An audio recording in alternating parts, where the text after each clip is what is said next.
Berikan aku 1.000 orang tua, niscaya akan kucabut Semeru dari akarnya.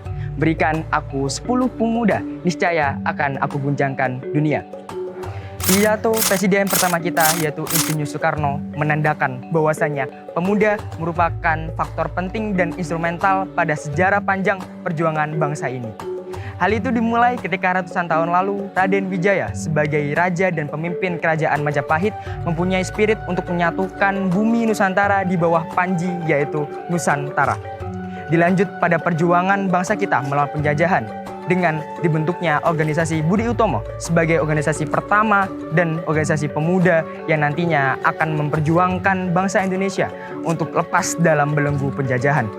Dilanjut sebagai peristiwa Sumpah Pemuda pada tahun 1928 untuk menyatukan seluruh pemuda di Indonesia di bawah Sumpah Pemuda. Dilanjut pada saat ketika era tahun 1998 mahasiswa memperjuangkan hak-hak masyarakat yang direnggut oleh pemerintahan pada saat itu. Hal itu menandakan bahwasanya pemuda memiliki semangat dan peran penting pada perjuangan bangsa kita.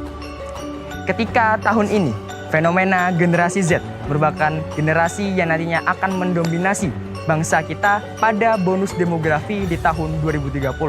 Hal itu merupakan salah satu faktor terpenting untuk tercapainya visi Indonesia Emas di tahun 2045. Generasi Z atau biasa kita kenal sebagai generasi Zoomer merupakan generasi pemuda yang lahir pada tahun 1998 hingga tahun 2012. Terdapat banyak sekali pro dan kontra terkait fenomena Gen Z di era saat ini. Terdapat beberapa tantangan-tantangan pula yang nantinya akan dihadapi oleh generasi Z di era saat ini maupun masa yang akan mendatang. Permasalahan pertama yaitu terkait karakter kebangsaan yang menuntut kesadaran moral, sosial, serta politik pasca pemilu tahun 2024. Yang kedua, terkait kondisi fuca dunia internasional yang mempengaruhi kesiapan sumber daya manusia generasi Z. Dan yang ketiga, terkait disrupsi teknologi yang mempengaruhi kesadaran serta tanggung jawab moral terhadap lingkungan alam sekitar. Dan yang terakhir, yaitu penguasaan Top 10 Economic Forum demi menunjang Indonesia Emas tahun 2045. Tantangan-tantangan di atas tentunya akan dijawab pada Raja Brawijaya tahun 2024. Raja Brawijaya tahun 2024 nantinya akan menjadi suatu inovasi dan solusi terhadap permasalahan Gen Z di era saat ini. Oleh karena itu, kami dengan bangga memperkenalkan tema Raja Brawijaya tahun 2024 dengan judul Cultivating Noble Character and Green Innovation at Brawijaya for a Golden Indonesia 2045.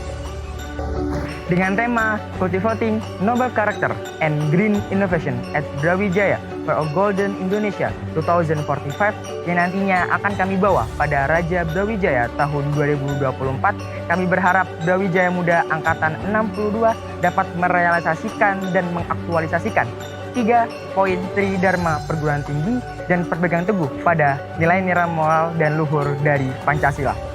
Tentunya kami berharap Brawijaya Muda Angkatan 62 dapat menjawab segala tantangan serta persoalan zaman di era saat ini maupun masa yang akan mendatang.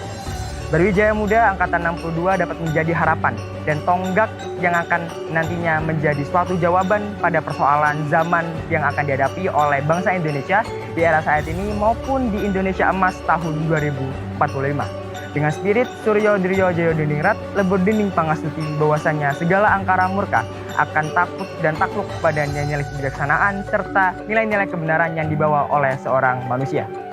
Akhir kata, jika kau ingin melakukan suatu perubahan, maka janganlah diam dan tunduk pada kenyataan.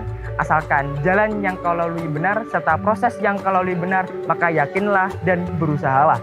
Karena sejatinya hidup yang tidak dipertaruhkan tidak layak untuk kita menangkan. Kita satu Brawijaya.